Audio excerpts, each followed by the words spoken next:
नमस्कार दोस्तों। तो पाकिस्तान में लगातार 3 बॉम्ब ब्लास्ट हुए हैं और इसमें बताया जा रहा है कि 14 लोग, जिसमें से ज़्यादातर सिक्योरिटी पर्सनल्स हैं, वो मारे जा चुके हैं। 25 से ज़्यादा लोग इसमें घायल हैं। सिविलियंस भी कुछ घायल हुए हैं। इसमें एक दो जो जाने गई हैं वो सिविलियंस की भी गई हैं। लेकिन कुल मिला जुला करके थोड़ी देर पहले मैंने एक और डिस्कशन करी थी, BLA की डिस्कशन की थी, किस तरीके से पाकिस्तान आर्मी को, सोल्जर्स को उन्होंने पकड़ लिया है और धमकी दे दी है कि भाई 48 घंटे का वक्त है तुम्हारे पास। दूसरी तरफ आप देखोगे तो TTP ने खैबर पख्तूनख्वा में अपनी लड़ाई को और ज़्यादा इंटेंसिफाई कर दिया है। असल में क्या है, ये पूरी जॉइंट ऑपरेशन एक तरीके से चल रहा है।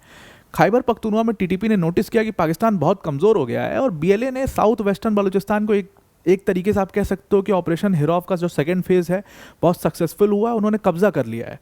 TTP को समझ में आ चुका है कि भाई जितना BLA मतलब बलूचिस्तान में ताकतवर है, उससे ज़्यादा तो TTP ताकतवर है, क्योंकि तालिबान का सीधा सीधा समर्थन है, सारे हथियार उनके पास हैं, सारे आधुनिक हथियार उनके पास हैं। और इसीलिए उन लोगों ने भी पाकिस्तान आर्मी के खिलाफ, सिक्योरिटी पर्सनल के खिलाफ, सरकार के खिलाफ अपनी लड़ाई को बहुत ज़्यादा इंटेंसिफाई और मजबूत कर दिया है। पाकिस्तान आर्मी बिल्कुल बीच में यहाँ पर इस दोनों रीजन में फंस चुकी है। बहुत सिग्निफिकेंट पॉइंट है ये। अगर इसको सही से नहीं रखा गया, अगर इसको सही से बातचीत करके मामला रिजॉल्व नहीं किया गया, अगर मुनीर अपने इसी गुंडागर्दी में रहा, तो ये दोनों रीजन इनके हाथ से बहुत दूर निकल सकते हैं। ऐसा साफ साफ इस अटैक को देखते हुए समझ में आ चुका है। 3 बॉम्ब ब्लास्ट एक दिन में, एक के बाद एक होना, पाकिस्तान बिल्कुल धाराशाही हो चुका है। उसको कुछ समझ में यहाँ पर अभी फिलहाल नहीं आ पा रहा है। डिटेल में इसको डिस्कस करते हैं, पर वीडियो में आगे जाने से पहले एक बड़ी अनाउंसमेंट है यहाँ पर अनअकैडमी टीम की तरफ से कि अगर आप UPSC CSC की प्रिपरेशन कर रहे हैं तो अनअकैडमी के साथ आप जुड़ करके फ्री ऑफ कॉस्ट अपनी प्रिपरेशन को कर सकते हैं। जी हाँ, बिल्कुल आपने सही सुना है। ये पूरा UPSC प्रिपरेशन बहुत शानदार कंटेंट के साथ, देखो यहाँ पर स्लाइड पर पूरा कंटेंट बना भी हुआ है, एकदम शानदार कंटेंट के साथ आप फ्री ऑफ कॉस्ट कर सकते हो। बस आपको हमारा UPSC मंजिल बाय अनअकैडमी चैनल को फॉलो करना है, लाइव सेशंस को हमारे साथ जुड़ते रहना है। रोज 6 बजे शाम को लाइव सेशन उसमें हो रहा है।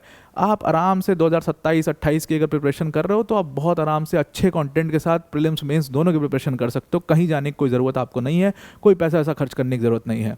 तो अनअकैडमी में आज शाम को 6 बजे UPSC मंजिल बाय अनअकैडमी चैनल पर मेरे साथ लाइव आप जुड़िए। सिटीजनशिप टॉपिक है, इंडियन पॉलिटी का बहुत शानदार टॉपिक है, क्वेश्चंस आते हैं, अच्छा टॉपिक है, उसको हम डिस्कस करेंगे आज। तो शाम को 6 बजे लिंक लाइव सेशन का मैंने आपको डिस्क्रिप्शन में ही दे दिया। अगर लाइव आप नहीं भी जुड़ पा रहे हैं तो सेशन को बाद में भी आप इसको देख सकते हैं। Now coming back to the topic, तो पाकिस्तान में 2 बड़े बॉम्ब ब्लास्ट यहाँ पर हुए हैं।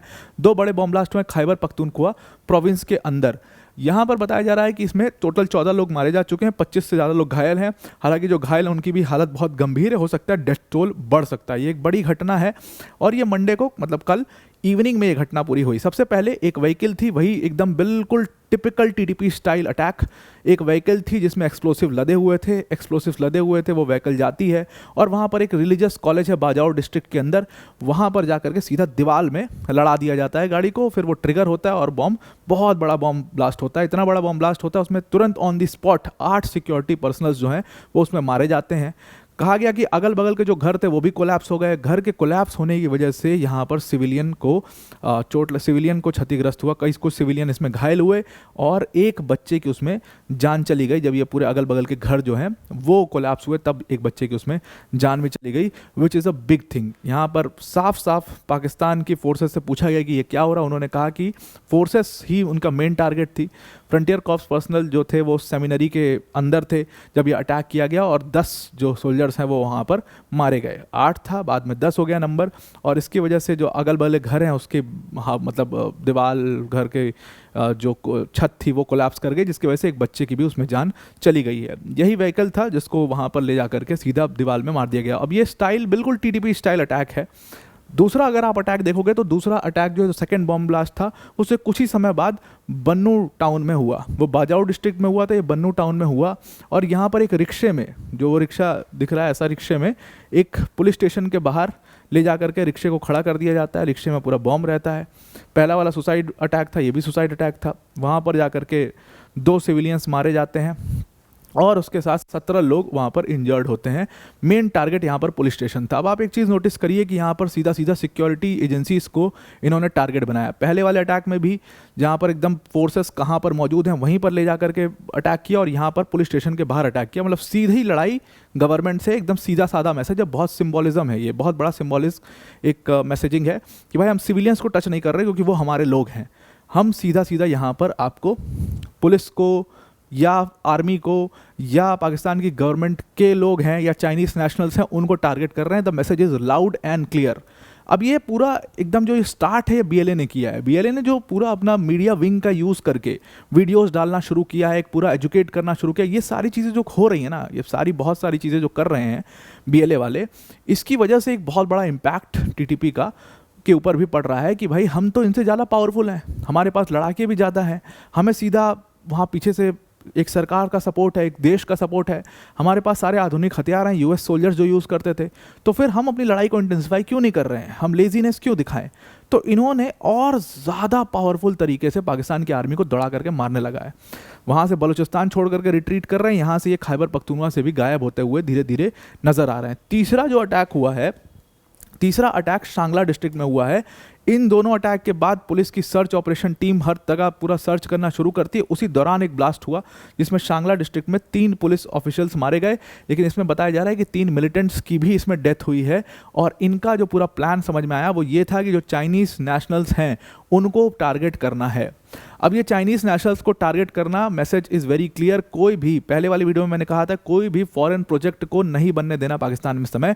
खास तौर से तालिबान टीटीपी का जो पूरा एजेंडा है वो सीपैक को रोकना है। अभी फिलहाल सीपैक पर कोई काम नहीं होने देना चाहिए, और ये सब कुछ तालिबान से डायरेक्टली इनको ये मैसेजिंग आ रही है कि सीपैक पे कोई काम नहीं होना देना, डैम साइट पे उड़ा दो इनको, डैम साइट पे मार दो इनको, अभी डैम वैम कुछ नहीं बनने देना, ये पूरा सीपैक का काम रुकवाओ। बीएलए ने उधर आपने देखा ग्वादर पोर्ट को कब्जा कर लिया, 3 दिन लगे थे इनको उस पूरी सिटी को छुड़ाने में पाकिस्तान को। तो हालत बहुत ज़्यादा नाजुक है। लेकिन आप समझिए ये पूरी जो लड़ाई है ना, ये एकदम गैंग वॉर टाइप की लड़ाई चल रही है। पाकिस्तान की सरकार ने अपने कर्मों की सज़ा जो है उनको यहाँ पर मिल रही है। उन्होंने खुद इस चीज़ को न्योता दिया था, तालिबान से वो अच्छे रिलेशंस बना सकते थे, तालिबान को वो अच्छे रिलेशंस कंटिन्यू कर सकते थे, लेकिन उन्होंने उस चीज़ को नहीं चुना। They always choose what, they always choose terrorism, they always choose disturbance. ये सब कुछ लेना देना उनका इस मॉक्सी अटैक के, उसी के बदले का अटैक है ये टीटीपी ने जो किया है। तो देखिए कहानी यहीं से शुरू होती है पूरी दुश्मनी की, कि इस्लामिक स्टेट एक सबसे बड़ा मोहरा बना हुआ है इस पूरी लड़ाई के अंदर। पाकिस्तान ने क्या किया कि तालिबान की सरकार को चेक में रखने के लिए इस्लामिक स्टेट को अपने यहाँ पर शरण देना शुरू किया। इस्लामिक स्टेट तालिबान से लड़ रहा है और वो कई सालों से लड़ रहा है। उसको सेफ हेवन अफगानिस्तान में मिल नहीं सकता क्योंकि वहाँ उनकी सरकार है, तो वो पाकिस्तान में बैठ करके अफगानिस्तान के ऊपर इस तरीके के अटैक्स किए करते हैं। और खैबर पख्तूनख्वा में क्योंकि उनकी संख्या ज़्यादा है अफगानियों की, इसलिए उनको ज़्यादा टारगेट यहाँ पर किया जाता है। इसी टारगेट में, इसी कड़ी में इन्होंने कराची में इन्होंने एक मस्जिद जो थी इस्लामाबाद के अंदर, वहाँ पर इस्लामिक स्टेट ने अटैक किया था, जिसमें 31 लोग मारे गए थे और 170 के करीब लोग जो है उसमें घायल हो गए थे। और ये अटैक की पूरी जिम्मेदारी बाकायदे ऑफिशियली इस्लामिक स्टेट ने आकर के ली थी। इस्लामिक स्टेट के ऊपर कोई कार्रवाई नहीं हुई, कुछ भी नहीं हुआ इसमें। वहीं से बहुत मामला साफ हो गया था कि पाकिस्तान की सरकार इनको सपोर्ट कर रही है, और वहीं से टीटीपी ने कहा कि अब हम इसका रिटेलिएशन करेंगे। वही रिटेलिएशन आप देख रहे हो।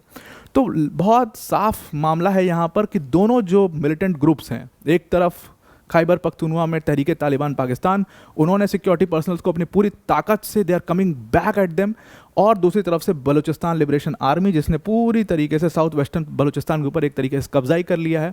उन्होंने कब्जा करके घोषित भी कर दिया था उसको अलग देश, हालांकि पाकिस्तान को 3 दिन लगे उसको पूरा छुड़ाने में कब्जे से।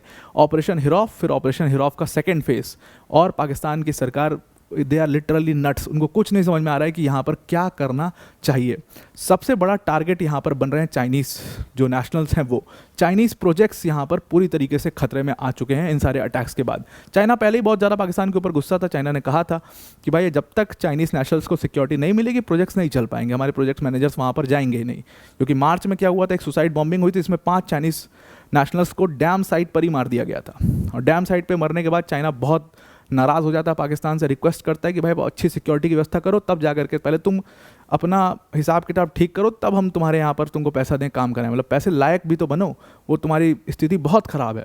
क्योंकि ये पहली घटना नहीं थी मार्च में जो मरे थे, इसके पहले भी BLA ने CPEC को लेकर के पाकिस्तान को पहले ही अल्टीमेटम दिया था कि भाई अगर यहाँ पर कोई भी दिखाई दिया तो उसको मारा जाएगा, और वो अटैक हुआ 2022 में। सुसाइड बॉम्बिंग हुई थी यूनिवर्सिटी ऑफ कराची के जो कॉन्फ्यूशियस सेंटर है वहाँ पर भी चाइनीज़ नेशनल्स को टारगेट किया गया था। 2021 में बॉम्ब ब्लास्ट हुआ था, 9 चाइनीज़ पर्सनल्स मारे गए थे दासू हाइड्रो पावर प्रोजेक्ट पर जो खैबर पख्तूनवा के अंदर मौजूद है।